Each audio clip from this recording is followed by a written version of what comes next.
Hey everybody, HomeSliceHenry here, and at long last, it finally happened. I was finally able to catch a Galarian Zapdos. After having so many Galarian birds run, I was actually able to catch one. And after catching it, it actually ended up being incredibly good IVs for Ultra League. It's a 112-9 and a rank 82.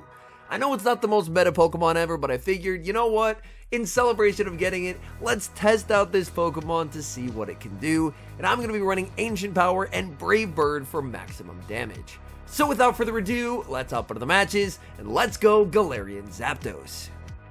We see a pretty decent lead in the first match, Shadow Alolan Sandslash into Ampharos.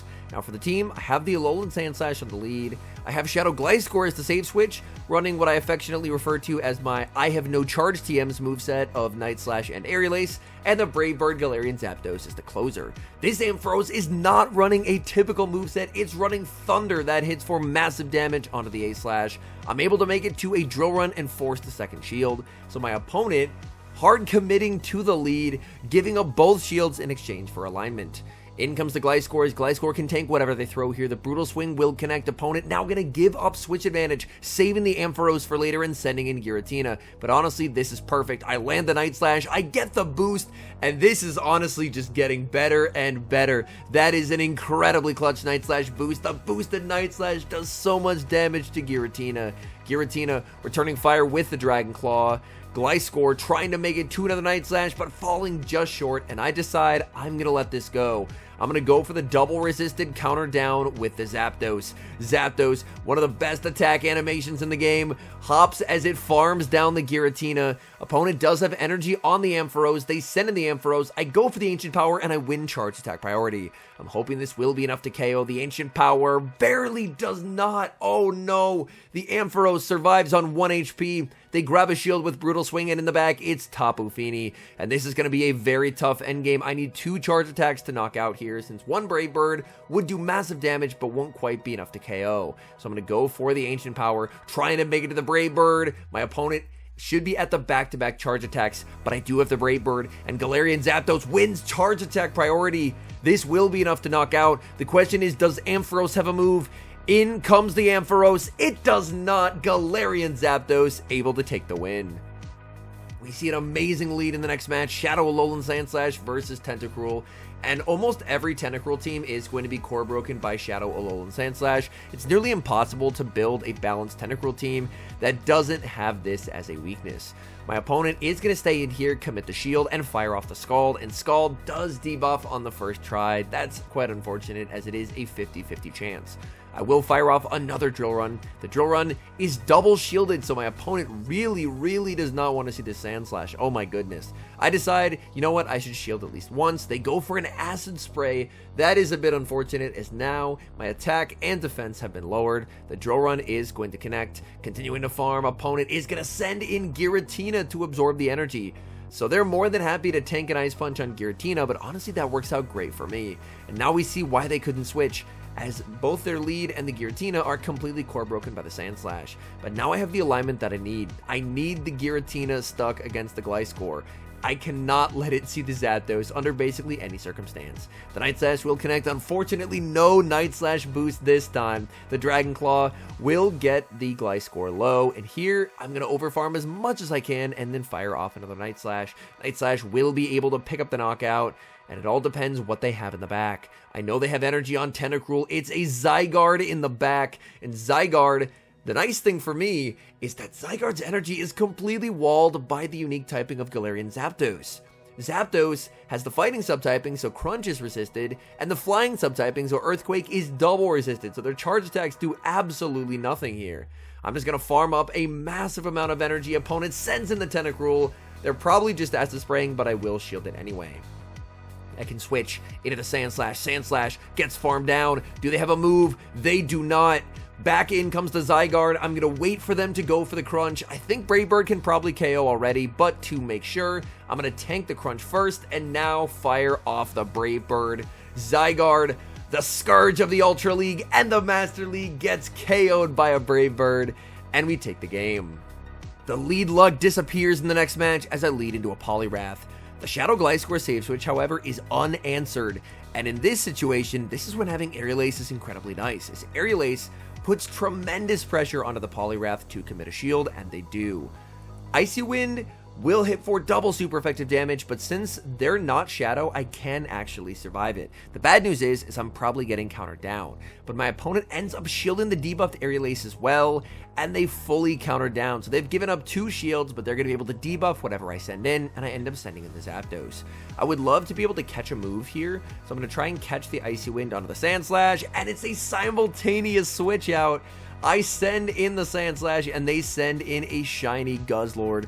Guzzlord definitely got to be one of the best shinies in the game. Just absolutely terrific. Sand Slash, not really a point in shielding here in my view, because I know that a Poliwrath is in my future. So I'm going to look to overfarm as much as I can and fire off the Ice Punch.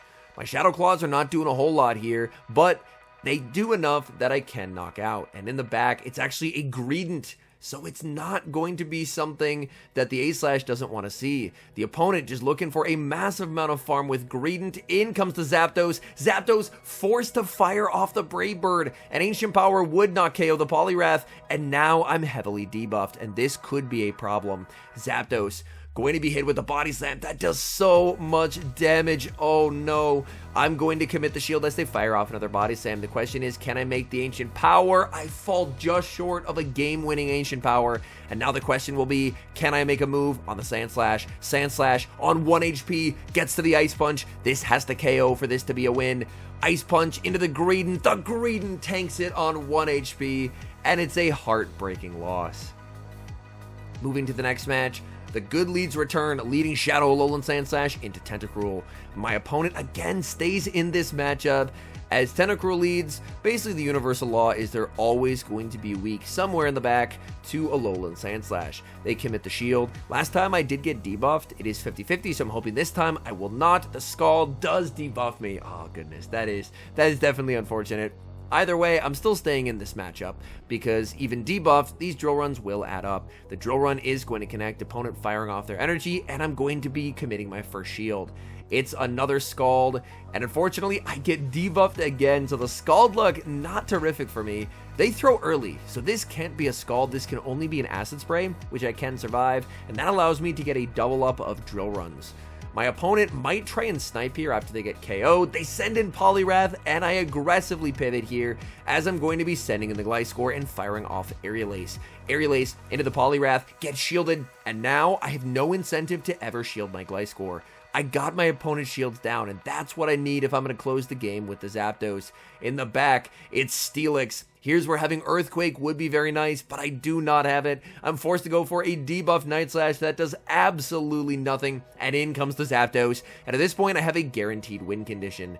They're on Breaking Swipe, so they're not even debuffing me in terms of my defense with Psychic Fangs. A Breaking Swipe targets attack. So all I have to do is make sure that I can build up to a Brave Bird, snipe with a Drill Run from the Shadow Alolan Sandslash, and I have a guaranteed win condition in this game. The Drill Run is going to get them low. I get the farm down. I'm getting farmed down by Poliwrath, but it does not matter because Galarian Zapdos has the Brave Bird loaded. Brave Bird, 1-hit KO onto the Poliwrath, and that's a win.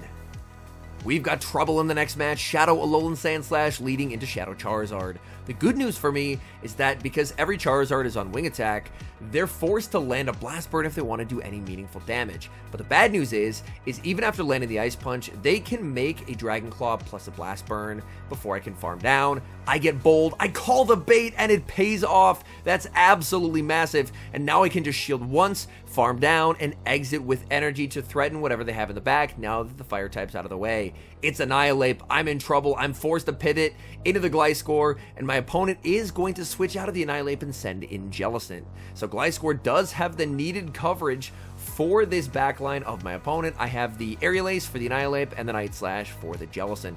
Jellicent will be met with another Night Slash that will be getting my opponent quite low. They do have back-to-back Surfs here. They're going to fire off Surf number 1. Can I make the next Night Slash? No, I cannot. I fall just short, and unfortunately, I'm getting knocked out. I'm hoping that 3 Shadow Claws will be able to KO here, but they just do not. Opponent able to withstand the damage. I'm forced to fire off the Ice Punch on Charge Attack priority. They commit the shield, and now I'm in a position where I'm down energy and I have a Galarian Zapdos, which is a tough spot to be. This is going to come down to a bait call. If I correctly shield a Shadow Ball, I win the game. I shield. It's the Night Slash, and that's game over for me, as I'm not going to be able to get 2 moves before my opponent makes a Shadow Ball.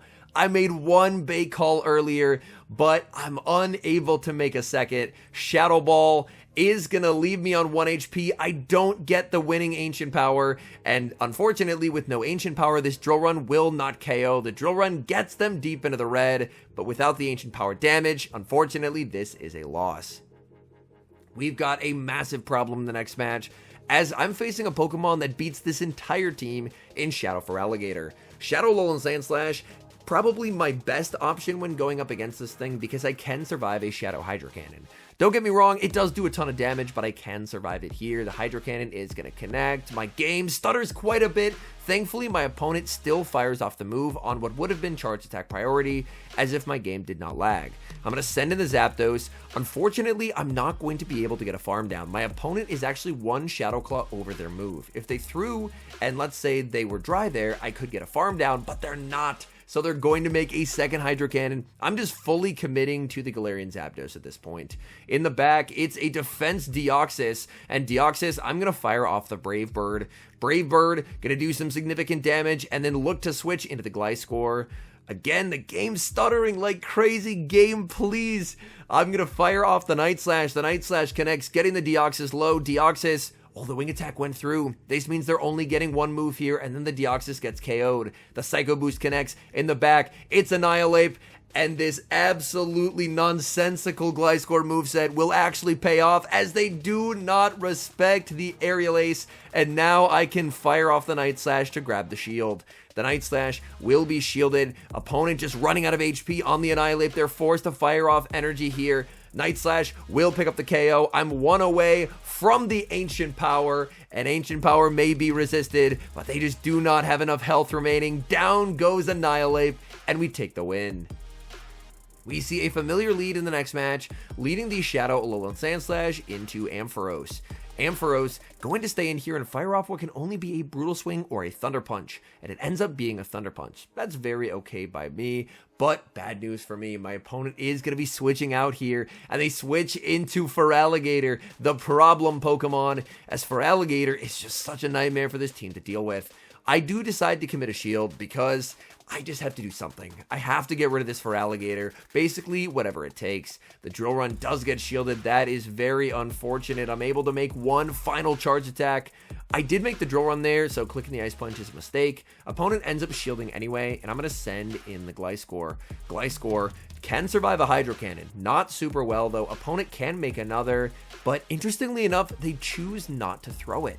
They choose not to throw their Hydro Cannon, which I'm a bit confused by until I see them send in the Ninetales. It's actually a brilliant play by my opponent, as they did not want to KO the Gliscor. They wanted to give farm for the Ninetales, whereas if I got farm on the Zapdos, I had a very clear win condition, whereas now that they have farm on the Ninetales, things are a lot less clear. I will shield up the Weather Ball, farming up with the Zapdos. Opponent sends in the Ampharos. Ampharos making it to the Thunder Punch, but I do get the catch onto the Alolan Sandslash. The question will be, can I get a KO with an Ancient Power and 2 more counters? If the answer is yes, I win the game because I'll leave with a Brave Bird. The Ancient Power connects. Zapdos gets the boost, but the Ampharos lives on 1 HP and KOs me with a Thunder Punch. So close to winning the game, yet so far. We've got a huge problem in the final match as I lead Shadow Alolan Sandslash into Annihilate. I save switch into the Shadow Gliscor, and my opponent does not switch out. This is incredibly good for me, because both the Alolan Sandslash and the Zapdos are not massive fans of Annihilate, so this is my best matchup. I am going to respect a potential Shadow Ball. They bait with the Night Slash, and it's another Zygarde. This is definitely not ideal, but I do think that if I can kind of dance in and out, take advantage of the desync switch timers, then maybe I have a chance. I'm going to fire off the Aerial Ace purely just to burn the switch clock, and I'm going to try and switch into the Zapdos, trying to farm up. Oh, and my switch clock just was not yet up. I do want to preserve this energy, so I am going to commit the shield, bank some energy, and then send in the Zapdos. My goal here is to absorb the energy because their energy is completely walled and fully farmed down. I want to leave with over a Brave Bird so I can threaten the Annihilate when my opponent decides to bring it back in. They're firing off yet another charge attack. It's going to be the Crunch. Switch clocks up. In comes the Annihilate. They try and go for the Night Slash, but they lose charge attack priority to the Zapdos. Zapdos. Brave Bird forces the final shield. Now my opponent would really love to be able to counter down here, but they're stuck throwing the Night Slash. And I stored energy on the Gliscor for this exact purpose. I know I needed it to get rid of the Annihilate. I can build up to the back-to-back Aerial Aces and fire off the move. This will be able to pick up the knockout. We know there's still the 1 HP Zygarde and a still yet unknown third Pokemon in the back. I'm just looking to switch. In comes the Zygarde. I get the Shadow Claw farm down in the back. It's going to be a Greedent.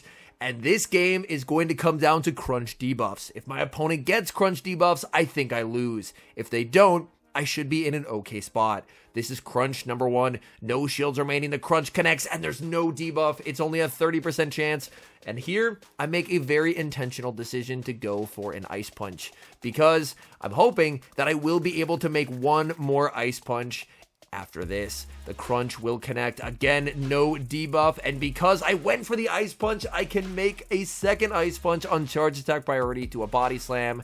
And that will easily get them into a range where an Aerial Ace will KO. Opponent is going to undercharge. I can switch and get the combo play with the Aerial Ace on the Shadow Gliscor. And a game that looked completely doomed from the outset, leading this team into an Annihilate, somehow turns into a win. All in all, I had a ton of fun getting to try out my new Ultra League Galarian Zapdos. Despite the fact that Galarian Zapdos is definitely not a Pokemon that's recommended for climbing, I was able to go about even with the team when I tried it, which above 3000 ELO, I will definitely take.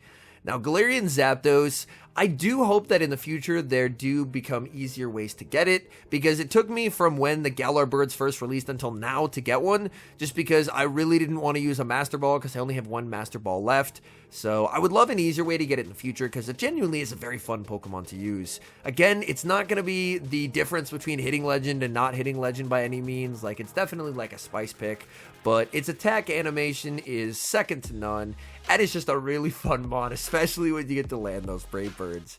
Anyways, thank you guys so much for watching. If you're enjoying the content, make sure to leave a like and subscribe to the channel if you haven't. And a special thank you as always to our members here on YouTube. The support guys provide is sincerely appreciated. So thank you guys oh so very much. And until next time, I've been HomeSliceHenry.